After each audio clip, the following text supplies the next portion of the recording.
말씀을 가지고 기도의 핵심, 기도할 용기라는 제목으로 하나님의 말씀을 전하려고 합니다. 이 말씀은 4월 첫째 주에 들었던 말씀입니다. 오늘 5절부터 13절에 있는 말씀을 통해서 이러한 하나님이 나에게 가신 이 기도는 해야 되겠구나 라는 용기가 생길 수 있는, 그래서 하나님 앞에 기도하고 응답받으며 여러분의 삶이 하나님 앞에 쓰여지는 놀라운 역사가 일어나기를 주의 이름으로 축원합니다.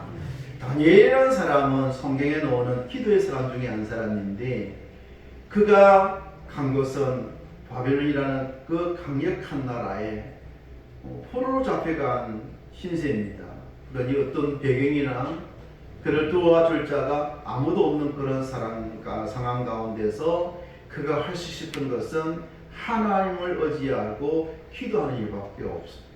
그래서 다니엘서를 읽어보면 하루에 3번씩 늘 하나님을 향하여 기도했던 사람이 다니엘입니다. 아무런 지위가 없을 때도 기도했고요. 그가 높은 지위에 올라가고 나라의 위인자가 되어도 여전히 기도한 일을 멈추지 않았던 이유가 뭐냐면, 그가 이 땅에 존재하는 이유가 하나님 때문이라는 것을 알았기 때문입니다.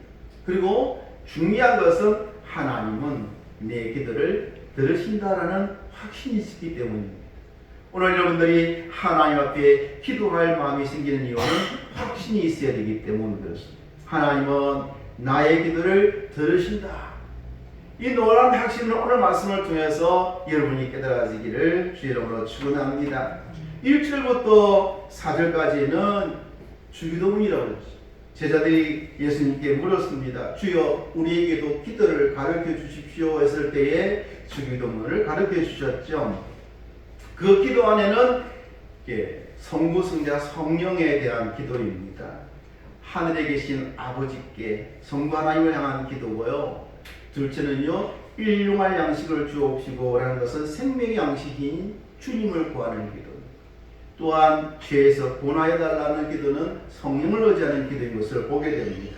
그러면 우리가 왜 기도해야 될까요? 우리가 기도해야 될 용기를 얻기 위해서 오늘 말씀을 보면은 예수님께서 말씀하기를 기도를 가르쳐 주는데 벗이 찾아와서 떡을 달라 하고 하는 이 내용이 등장합니다. 기도가 전혀 상관이 없는 것 같이 보이죠. 기도가 전혀 상관이 없는데 예수님은 이 말씀을 통하여 기도에 대해서 가르치십니다. 오늘 이 말씀을 통하여 우리는 우리가 이러한 상황이기 때문에 기도해야 되겠구나. 그래서 5절에 보면은 너희 중에 라는 말이 있고요. 11절에 보면은 또 한 번 너희 중에 라는 말이 2번 나옵니다. 2가지를 주님께서 제시하면서 이름으로 너희가 기도해야 된다. 이름으로 이 상을 보면서 기도할 마음이 없겠느냐? 라고 물어보시는. 그래서 먼저 보니까 밤중에 그에게 가서 말합니다. 벗이 왔는데 또 벗에게 가서 떡 3덩이를 달라고 요청하는 친구의 모습을 보게 되었습니다. 근데 이 말씀을 이해하려면 그 중동 지역의 문화를 이해하지 아니하면 성경을 이해할 수 없는, 왜 밤중에 찾아가지? 예의 없이. 그리고 왜 남의 집에 가서 떡을 달라 하지? 이런 모든 것들이 우리 문화와 전혀 동떨어지는 상황입니다. 근데 중동 지역은 낮에는 너무너무 더워서 여행을 할 수 없을 정도로 덥대. 그렇기 때문에 모든 사람들이 해가 지고 나면 여행을 하고 손님을 찾아가고 그런 일을 하는 것이 그들의 문화거든요. 그리고요, 이 지역의 그 시대는요, 집집마다 부엌이 있었던 것이 아니라 마을이 공동체예요. 도시가 되어진 것이 아니라 조그마한 마을로 되어 있는 공동체. 그래서 공동체 안에는 부엌이 공동으로 쓸 수 있는 공용 부엌이 있다고 해요. 그리고 그들의 모든 주식이 뭐냐면요, 빵인데요. 그 빵은 하드게 굽는 것이랍니다. 그러니까 그 동네에 있는 모든 사람들이 같이 모여서 빵을 굽고 준비하니까 아는 거예요. 저 집에 무슨 잔치가 있는가 보다. 저 집에 어떤 손님이 오는가 보다. 올해 이번에는 떡을 많이 만드네 라는 걸 다 공유하는 그런 시대였거든요. 그런 상황 속에 이 사람에게 불이 찾아왔다. 밤중에 찾아왔을 때에 그에게는 떡이 없는 거예요. 가지고 먹을 만큼만 예상하고 만들었는데 내일 또 만들어야 될 상황인데 대접할 빵이 없는 거예요. 그런데 같이 떡을 구울 때에 곁에 있는 친구네 집에서 떡을 많이 구웠다는 것을 알게 되어서 찾아간 거예요. 찾아가서 6절 말씀에 내 것이 여행 중에 내게 왔으나 내가 먹을 것이 없다. 그러니 떡을 내놓으라. 그렇게 말합니다. 떡을 내놓으라 라고 말합니다. 이런 떡 세덩이라고 생각할 때 우리가 먹는 중만한 떡이 아니라 문헌에 보니까 넓이가 60cm예요. 우리나라에서 제일 큰 피자가 33cm라고 그러대요. 그러니까 보통 피자보다 큰 거예요. 그것을 세 덩이나 빌렸으니 얼마나 많이 먹을 사람이 왔는지 모르겠지만 그래서 그걸 빌려달라 하는 거예요. 그 집이 떡을 굽는 걸 알았기 때문에 여유가 있다는 것을 알고 찾아간 것이죠. 그때에 그 말씀 7절에 주님께서 말씀합니다. 그가 안에서 떡을 빌리러 갔는데 그 친구가 떡이 있는 그 친구가 안에서 대답하이르되 나를 괴롭게 하지 말라. 문이 이미 닫혔고 아이들이 나와 함께 침실에 누웠으니 일어나 내게 줄 수가 없노라 하겠느냐라는 거예요. 이 말이 무슨 말이냐면은 줄 수 없다. 그럴 수 없는 상황이라는 거예요. 우리는 생각할 때에 이 사람이 거절했구나. 이제 우리 잠들었고 우리는 아이들과 함께 같이 누웠는데 어찌 귀찮게 일어날 수 있겠느냐. 일어나면 아이가 깰 텐데 라는 말이에요. 그 중동 지역에는요 이불 하나만 쓰는데 방 안에 큰 이불을 쓰니까 가족이 함께 덮고 자니까 일어날 수밖에 없는 상황이 얼마나 귀찮아겠어요. 그런데 본문의 말씀을 자세히 읽어보면 귀찮은 것이 아니라는 것이죠. 아무리 밤이 와서 문이 닫히고 가족과 아이들이 함께 잠에 들기 위해서 누웠을지라도 뭐라고요? 일어나 내게 줄 수가 없노라 하겠느냐. 준다 그 말이에요. 그럴지라도 일어나서 준다는 것이죠. 여러분 이 말씀의 해답이 어디냐면은 8절에 있습니다. 내가 너희에게 말하노니 비록 것 때문이나 해서는 일어나서 주지 아니할지라도 친구이기 때문에 주는 것이 아니라는 거죠. 친구이기 때문에 그 괴로움을 감수하고 일어나서 떡을 주는 것이 아니라 그 간청함을 인하여서라고 말합니다. 간청함이라는 이 단어가 참 중요한 말씀이에요. 사람들은 말합니다. 때렸었구나. 계속 문을 두드리고 계속 괴롭히니까 괴로워서 일어나서 죽었구나. 그와 반대된 의미라는 사실이죠. 반대된 의미랍니다. 뭐냐면은 그 일을 행하지 아니하면 안 되는 문화가 그 나라에 있다는 것이죠. 그 나라는요 손님에 대한 친절이 굉장히 뛰어나. 나그네가 그냥 지나가는 것을 보는 것은 수치스럽게 여기는 거예요. 자기 마을에 자기 공동체에 찾아온 사람이 있으면 반드시 대접을 해야 됩니다. 문을 보니까 오래된 떡도 아니고 먹다 남은 것도 아니고 새 것이래요. 그것을 가지고 대접해야만이 그것이 하나님 앞에 바르다라고 여기는 거예요. 만약에 그 일을 못하면 하나님 앞이나 사람들 앞에 수치스러운 거예요. 아니 자기 집에 찾아온 손님도 대접하지 못하나 하고 아주 멸시하는. 우리나라 문화가 참 틀리죠. 우리나라 옛날의 문화는요 동방예의주의라 해서 부모에 대한 공경이 굉장히 뛰어났잖아요. 만약 오늘 시대 같으면 조선시대 같으면 맞아 죽었을 거예요. 그렇죠? 부모에 대한 공경이 얼마나 그 하지 않으면 안 되는 상황 같이 이 시대에 이 문화는요 손님에 대하여서 대접하지 아니하면 수치스러운 일이다. 그렇게 여긴 거거든요. 수치스러워. 그렇기 때문에 이들이 간청했다라는 말은 무슨 말이냐면요 부끄러움 없이 간청, 당연하게 가서 간청했다. 또 다르는 것이죠. 맡겨놓은 것도 아닌데 손님이 왔으니 우리 공동체에 손님이 왔는데 나에겐 떡이 없는데 너 거 좀 내놓아라. 그래야 우리 공동체가 우리가 만족하지 않겠느냐. 만약에 네가 떡을 내놓지 않는다면 수치스러운 일이다. 이 어찌 감당하겠느냐 라는 그 말이거든요. 그래서 와서 보시 왔으니라고 말하는 것은 손님이 왔으니 우리 집에 떡이 없다. 그러니 너희 떡 좀 내놓아라. 이게 가서 간청하고 부탁하고 하는 것이 아니라 당연히 요구합니다. 그렇게 해야 된다고 여기고 있는 문화였기 때문에 그렇습니다. 다시 말해서 너가 떡을 내놓지 않으면 나뿐만 아니라 너도 뭘 당한다고요? 수치를 당할 수밖에 없으니 그러니 떡을 내놓아라. 대접해야 되지 않느냐? 그게 그 나라의 문화인 것이죠. 그렇기 때문에 귀찮아서가 아니라 뭘 하기 위해서요? 의무를 다하기 위해서. 공동체의 의무를 다하기 위해서 일어나서 줄 수밖에 없다는 것입니다. 그것이 와서 우리 집에 필요하니 달라 그게 아니라 손님이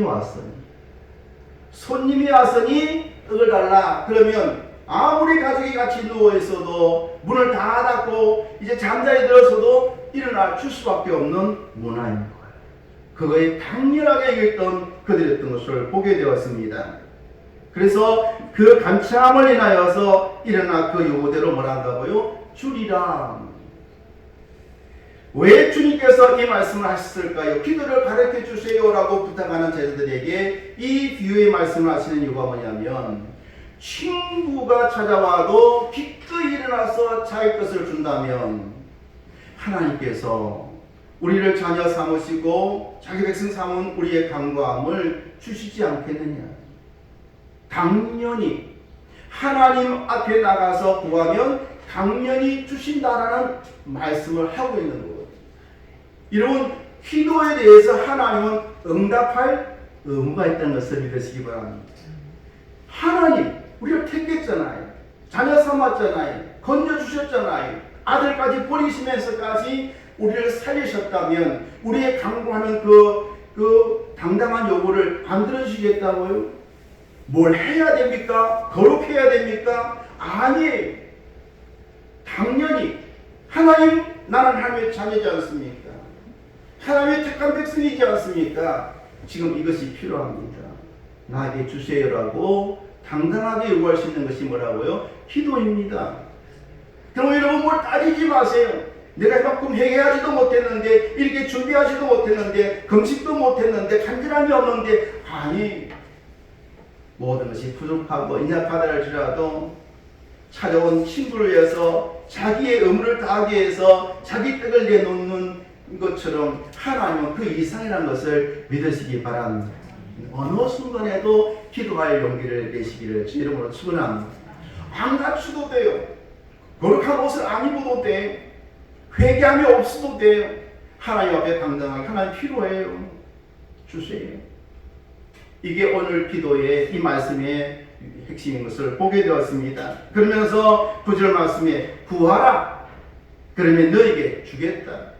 찾으라. 찾아낼 것이고 문을 두드리라. 그러면 너에게 열릴 것이니 10절에는요.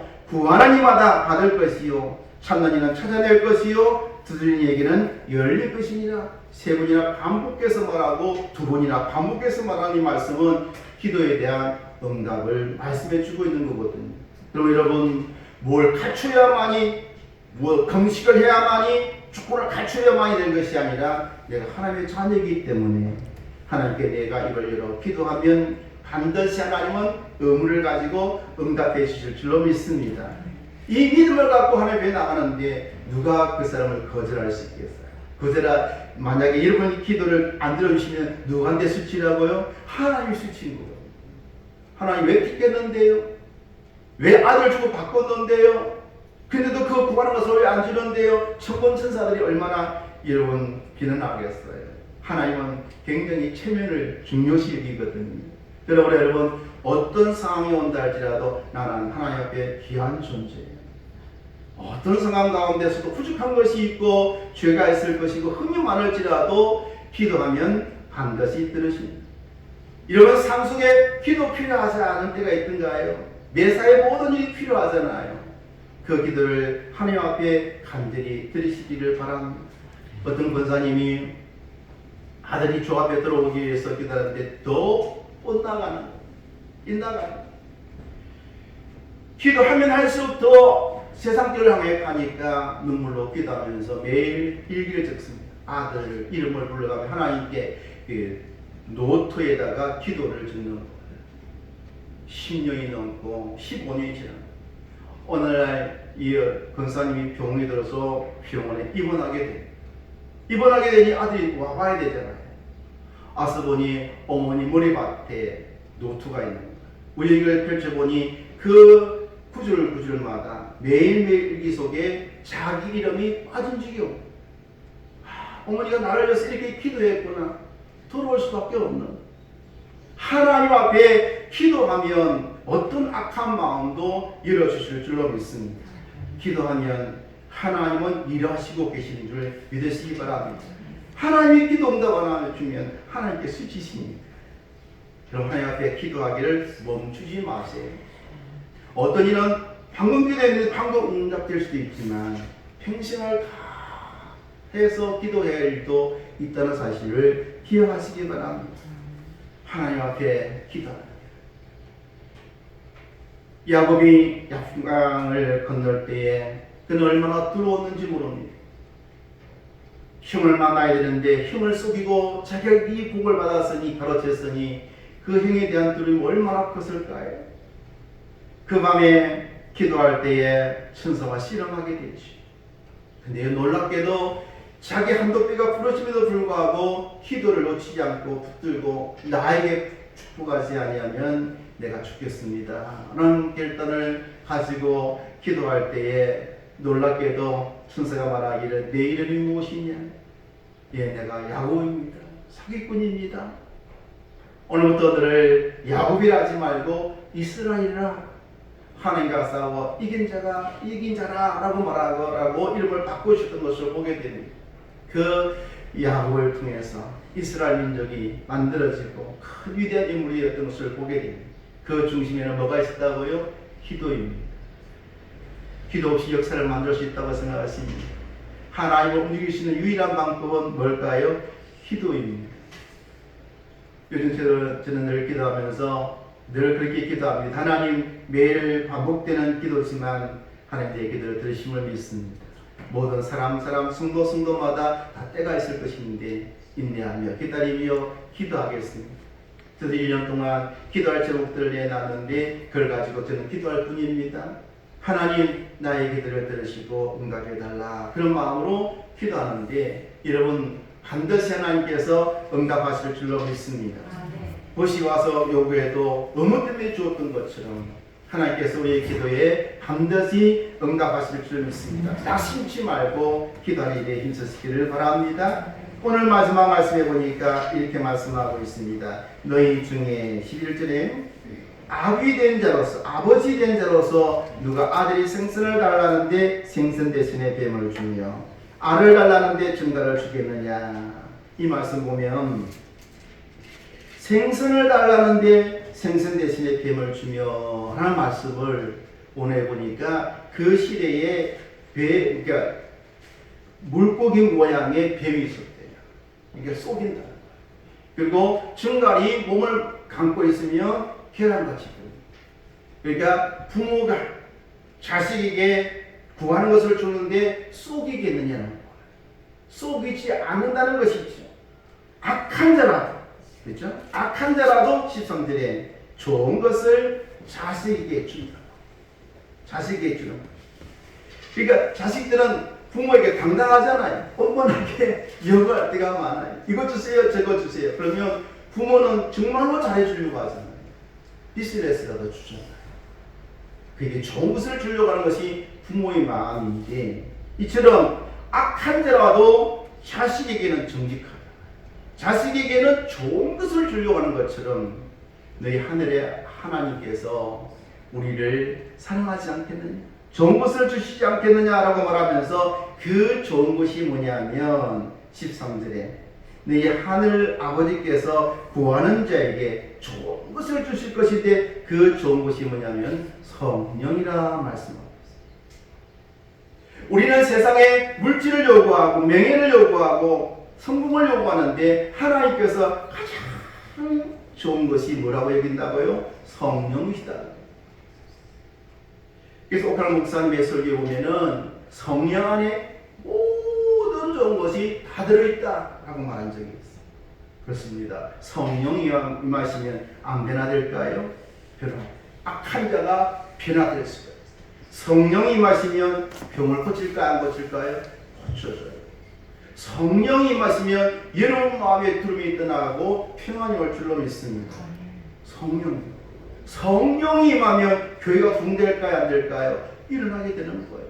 여러분, 그러므로 우리가 욕심내어 세상 것을 탐하고 세상 것을 구하지 말고 오늘도 성령 충만하기를 원합니다.